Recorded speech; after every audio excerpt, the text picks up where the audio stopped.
Hello, this is Memphis Communiversity. Today we are going to be practicing an AP Calculus free response question, and this is our last table free response question, difficulty number 10. So this should be quite challenging. Hopefully it'll be beneficial for you when you're taking the AP exam for these table free response questions. So if you don't know, we go from difficulty 1 through difficulty 10 in every single free response question, including these table free response questions that appear in every single year on the AB and the BC exam. Usually it's the free response question that the AB and the BC share in common. So hopefully you've been watching this video series from our difficulty number 1 video. We of course appreciate that. And what we've seen is we've taken a lot of approximating derivatives using algebra slope. We've done a lot of Riemann sums, left, right, trapezoidal midpoint. We've done MVT and IVT and so on. Now we're going to do some challenging questions. So notice that we don't even have a situation here. In our previous videos, would have some sort of situation with some sort of rate. Maybe it's a temperature rate, or maybe it's a rate in, rate out, like an accumulation for response question. We have videos for that as well. Or we saw a lot of examples of particle motion table questions. Those are our even videos generally in this series, 2, 4, 6, and 8. So again, check those out if you want to. But here, what we're going to be doing is we are going to be just doing a random function f. It has a table, and we are going to be good to go. And some of these questions actually aren't going to be that hard in terms of the mathematical tools that you need to do them. It's just going to be hard to just set up certain things. So you'll see that while if you learn how to do these questions individually, then you should be fine. So again, what we have is we have this table. We have f of 0 equals 10. Why might they tell us that? Well, we have f prime and f of 0 equals 10. We probably will be using fundamental theorem of calculus at one point. It's actually going to be the first question. And then what it says is the derivatives of f exist for all real numbers. So f prime, f double prime, f triple prime, f quadruple prime all exist. F prime satisfies this inequality. So we're going to be using this as well at some point. And then we have these values in the table. It does go from 0 to 9. So the question says, could the actual value of f of 9 be 90? Justify your answer. So this is a pretty tricky question because it's just hard to know what to do. But you can let your instincts sort of guide you. How do you find f of 9? Well, I have f of 0 right here. F of 0 equals 10. I also have something about f prime. So I'm going to use fundamental theorem of calculus. And what I'm going to do is I'm going to set up fundamental theorem of calculus in the way I normally do. So it's f of the what x value. So I want to find f of 9. So I'm going to put 9 here. Then it's equal to f of 0, or the given y value. So it's going to be 10. So f of 0, which is just 10, plus the integral.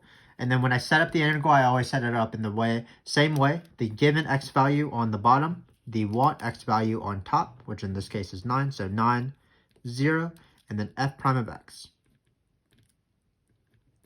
So usually in these questions, what they want me to do is they want me to somehow apply a Riemann sum, and then that's how I'll approximate this integral.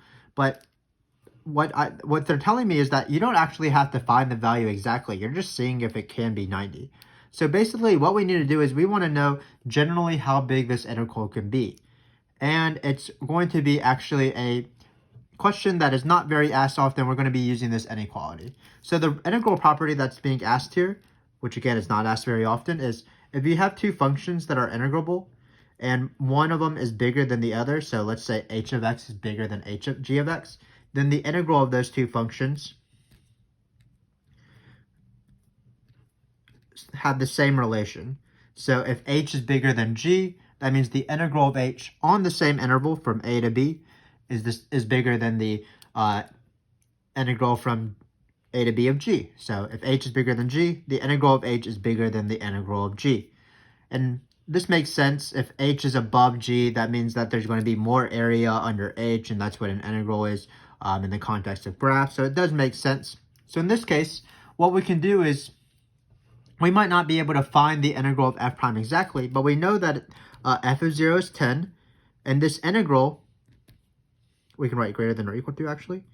So because we know that f prime is less than or equal to 8, we can replace this integral with 8 instead of dx.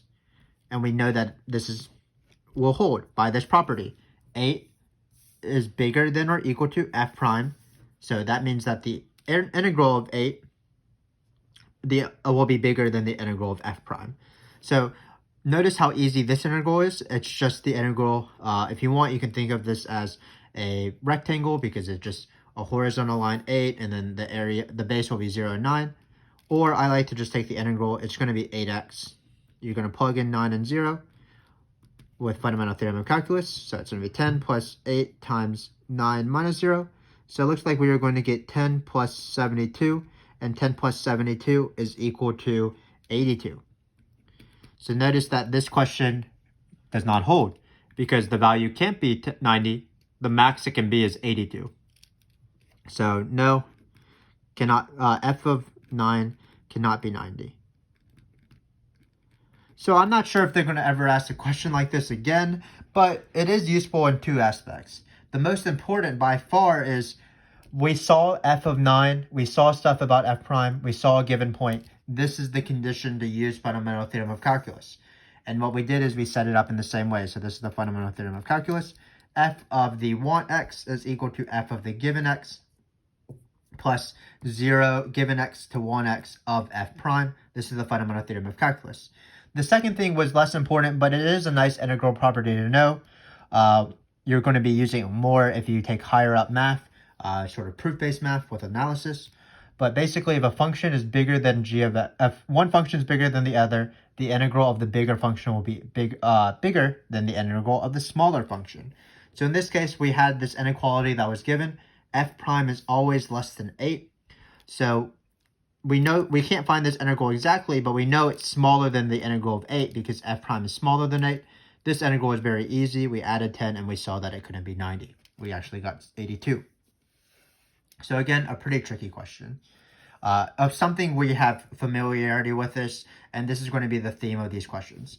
A pretty familiar question, but sort of a tweak here and there. So here we had a fundamental theorem of calculus question, but the tweak was it was bounded by the integral. We didn't actually find the integral. Now we're going to do a second question that is a little bit of a tweak. So hopefully you can just read these first words, explain why there must be, and you'll automatically know what the question's about. What is this question about? Well, it's going to be IVT or MVT, because those are our two existence theorems in calculus. They don't actually give you times, they just show that times exist. Then you want to think about, well, do I use MVT or IVT? And the general rule of thumb is you look at your function given in the table. If it matches, like for example, if we wanted to find where if it was f prime of c equals 0, we would probably be doing IVT, because IVT says you want your function value to be in between the same function values on your endpoints. If it's the derivative of the thing that is in the table, so for example, if it was f double prime, it's more likely we would use MVT, because MVT says calculus slope equals algebra slope somewhere in your interval. But here we have f triple prime is 0.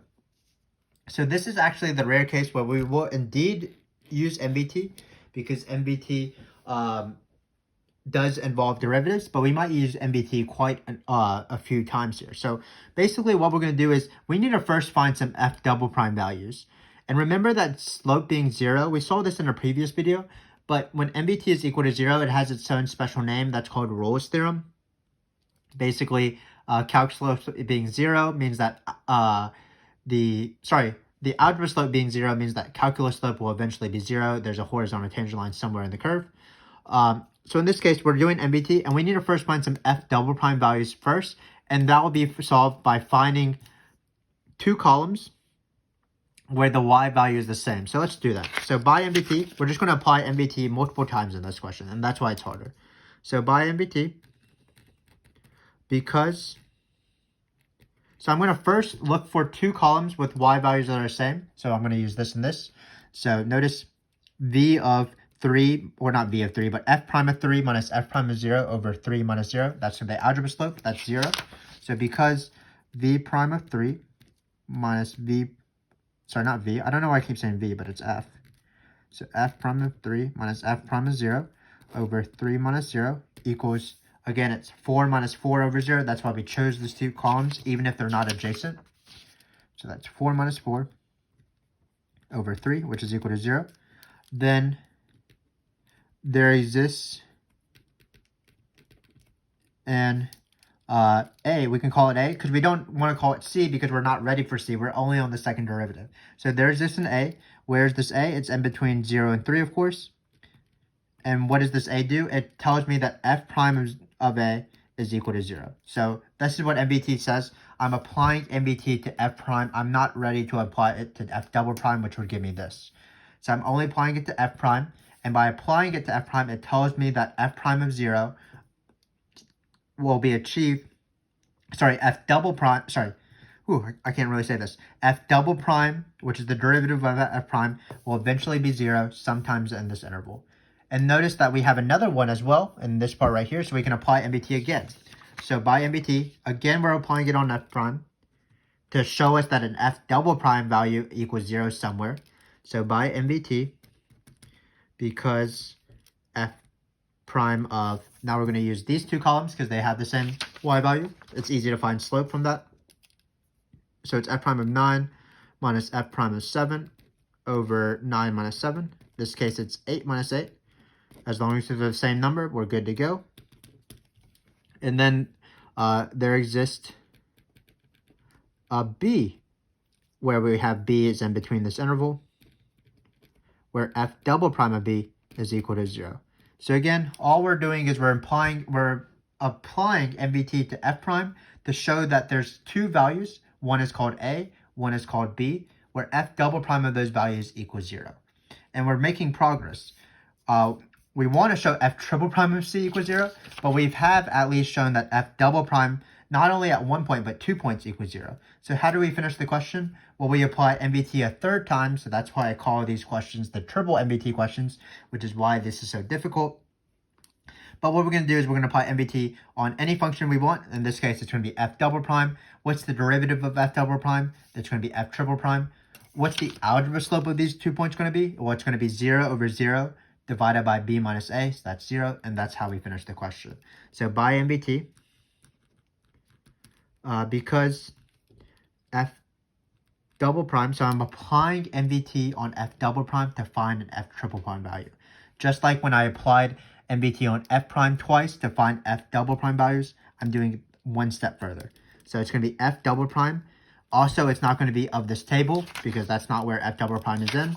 I'm going to be doing it on these constants I just found from the previous MVTs, which is why this question is quite weird and hopefully a little bit interesting.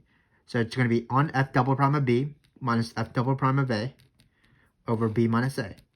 Again, it being 0 is just super lovely because we don't even need to know what b minus a are. We know that they're different, so this is just going to be 0, and we have finished the question. So there exists a c. C is in between a and b, which of course is actually in between 0 and 9, because a is in between 0 and 3, b is in between 7 and 9, where f double prime of c equals 0, which is what we wanted to prove. So again, a very tricky question, what I call the triple MVT question, probably the hardest question in this practice video. But again, we're just applying MVT to where we go. So we applied MVT on these two columns right here for f prime, because it says the algebra slope of f prime on these two columns, which is 0, has to equal the calculus slope somewhere. So the calculus slope being f double prime. So f double prime of some number has to be this algebra slope. We chose these two columns because the algebra slope is 0, because they have the same y values. Same thing for these two columns. F double prime at some point, because we're applying MVT on f prime, it tells us the existence of the derivative of f prime, which happens to be f double prime. So there is going to be a b where f double prime equals 0, where b is in this interval, because the algebra slope of this interval on f prime is 0. And then finally, because we cared about f triple prime, barely can understand what I'm saying even for me. For f triple prime, we do one last MVT question. We're applying MVT on f double prime. That shows us that the algebra slope of f double prime on this interval, which happens to be 0, is equal to the calculus slope. And the calculus slope is the derivative of f double prime, which by luck is f triple prime, and that's what we want to find. So again, one of those rare triple question MVTs. This is difficulty number 10, so it's unlikely to be on the AP exam. But if you understand that, then hopefully you understand MVT and IVT perfectly. You definitely want to certainly be at the level where you want to be able to recognize MVT or IVT, explain why there must be, or show why this must exist, or what's the fewest number of times. then it's nice to know which one to do, MVT or IVT. MVT is usually the derivative of the thing given. IVT is usually just the thing given. But in this case, we have the second derivative of the thing given, but that's still going to be MVT because it doesn't involve derivatives. So hopefully that made sense. Let's move on though. So here we have a nice little L'Hopital's question. And what it says is that we know that this limit can be evaluated using L'Hopital's. So what's interesting about this is that L'Hopital's rule is introduced on the AP exam a few years ago on the AB. And it has been on the BC exam for quite a while. But every single limit you see, it might be L'Hopital's rule. Just like, for example, any derivative you might see might require chain rule. Any integral you might see might require U substitutions. My first instinct on any limit question, especially on the AB exam, is to do L'Hopital's rule. So when you're doing L'Hopital's rule, usually it doesn't tell you that you have to use L'Hopital's rule. Usually you sort of know that and then you apply it and then you find the limit. But in this case, the fact that we know that we're using L'Hopital's rule is actually going to help us find f of 1. So let's see that. So we're going to still do L'Hopital's rule in the same way. So what we would do is, to verify that we can use L'Hopital's rule, you need the indeterminate 0 over 0. So let's prove that. So the limit at the bottom is going to be the easier one because it's an actual function. Sine of pi x plus e to the 2x. Sorry, this is not what I want. Definitely not what I want here. Sorry, I'm going to change the question. I did not write a good question. I'm going to change this to a 4. And I'm going to change this to a 0. Did not write a good question. I'm going to change this to a 1. So let's start over. So again, my apologies for that. But I got confused when I was writing the question. But now that I see it a little bit more clearly, this is exactly what I want. Hopefully it is. Yes, we're going to try to find this limit. In this case, we're going to find f of 0. So let's start over. So we're going to do this limit, this L'Hopital's rule question. We changed the question a little bit in order to make it work. But hopefully by the time you take an exam on this or you take a test, your teacher or the college board will write good questions. In this case, I failed to do that. But hopefully you'll understand what's going on. So again, what we're going to do is we're going to do the normal L'Hopital's process. We're going to take the limit now as x goes to 0, and we are going to evaluate this. So we're just going to see what the limit at the top and what the limit at the bottom is. So in this case, when you plug in 0, you'll get sine of 0. That's 0 plus e to the 0 minus 1. So notice that when we do it correctly, we will get 0 in the end, which is what we want. Now we're going to do the limit of the top. So we know that the limit of the top equals 0. So the question is, from this information, does that tell me what I need to know? Does that tell me what f of 0 is? Well, what I can do is I can bring the 4 to the other side. So I get this. So I know that the limit of x goes to 0 of f of x equals 4. But what do I know about the limit? Well, this function is continuous because it has derivatives. So remember that what continuous means is that the limit of the function equals f of the value. What you're approaching is equal to what the y value actually is there. So notice I've been able to find f of 0 equals 4. So thus, f of 0 equals 4. That was the first part of the question. Now I'm going to do L'Hopital's. So again, usually you know all the values and you're verifying the limit of the top equals 0 and the limit of the bottom equals 0. In this fun little question, when it was accurately written, we were able to show that because we know we can use L'Hopital's rule and so that the limit of the top equals 0, we could have used that to find our f value actually, instead of sort of reverse, where we have a given f value, verify that the limit of the top equals 0. In this case, we know that the limit of the top equals 0, and that gave us the f value. The rest of this question is going to be pretty standard. It's just our standard L'Hopital's question. So by L'Hopital's rule, or L'Hospital, now we are ready to lope that tall, as we say. So we rewrite the original limit. That's my worst limit yet. F of x minus 4 over sine of pi x plus e to the 2x minus 1. We're going to do this limit. So whenever you do L'Hopital's rule, you need to write limit a bunch of times. Limit of the top equals 0. Limit of the bottom equals 0. Original limit equals new limit of the ratio of the derivatives. You would think I would know how to pronounce that word because I'm a calculus teacher. So what's the derivative of f of x? That's just f prime of x. What's the derivative of this right here? Just be careful with the chain rule. So the derivative of sine of pi x is cosine pi x times pi. Because of the chain rule, you need to multiply by the derivative of the inside. Similarly, what's the derivative of e to the 2x? That's e to the 2x, but times 2, because again, you need to multiply by the derivative of the inside because of the chain rule, and the derivative of 2x is 2. The derivative of pi x is pi. What's the derivative of minus 1? That's, of course, 0. So all we're going to do is we're going to find f prime is 0.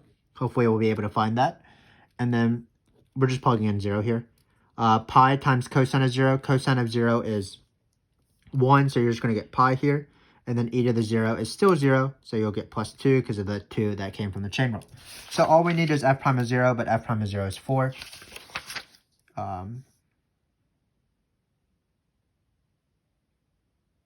Actually, we didn't need to change this value at all. It could have been any number, but it doesn't matter. So f prime of 0 is 4 as well. So this is going to be 4 over pi plus 2.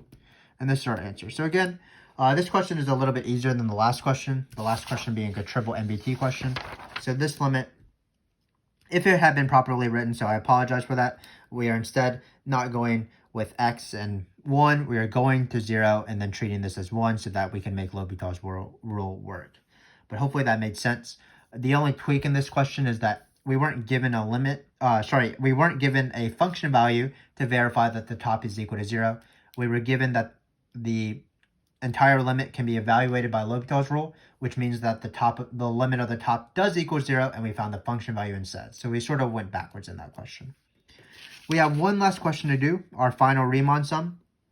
We have Riemann sums in every single video. Here we have a nice little right Riemann sum, so it shouldn't be too hard. But this is actually a BC topic only. This is about arc length. So let me remind you what arc length is. This question actually isn't too bad as well, but some students don't know how to sort of approximate Riemann sums when the integral isn't written. But remember that Riemann sums approximate an integral, so what you need to do is you just need to find what integral they want to talk about. So what's the formula for arc length? Well, it's going to be integral of square root of 1 plus the derivative squared. It's one of the easiest formulas on the AP exam, especially in the BC portion. You just need to know this formula. Keep in mind a few things. There's a square root because of Pythagorean theorem. The derivative is in there, and it's also being squared.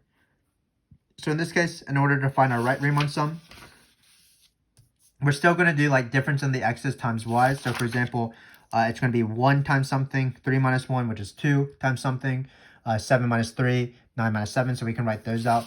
Those will be the base of our rectangles of our Riemann sum. So it'll be 1 times something, then 2 times something, 4 times something, and then 2 times something. So 2 plus 2 times something, 4 times something, and 2 times something. And then just keep in mind that when you're doing these f prime values, if it was a regular right Riemann sum, we would just do the right endpoint, so it'd just be 5 here.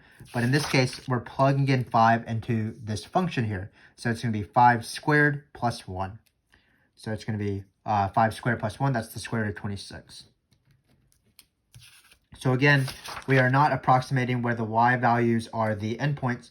The y values are actually the square root of 1 plus the derivative squared. So what you do is you plug in the right endpoint, which in this case is 1. You plug it in, so it's 5. And then 5 squared is 25. 25 plus 1 is going to be 26. And you have the square root of that. Same thing for this next rectangle. So again, we said it was the length 2. We're going to plug in the right endpoint, which is 3, into our function here. So it'll be f prime of 3. F prime of 3 is 4. So it'll be 4 squared. 4 squared plus 1 is going to be 17. 16 plus 1. So it's going to be the square root of 17. And you can't really combine these because these square roots don't really have anything to do with each other. So the next ones we can combine because they'll be both in terms of 8. But notice, again, you're not going to just have 8. It's going to be 4, the difference in the x's, times the right endpoint. But when you plug in the right endpoint, it's just not going to be 8 by itself. You're going to plug in 8 into here. So you're going to get the square root of 1 plus 8 squared. That's the square root of 65. And then because 8 is the final y value, the same one, it's going to be square root of 65 again. So we can simplify this a little bit. It'll be square root of 26 plus 2 root 17 plus 4 plus 2, which is 6 root 65. And this is the answer. So again, quite a challenging question.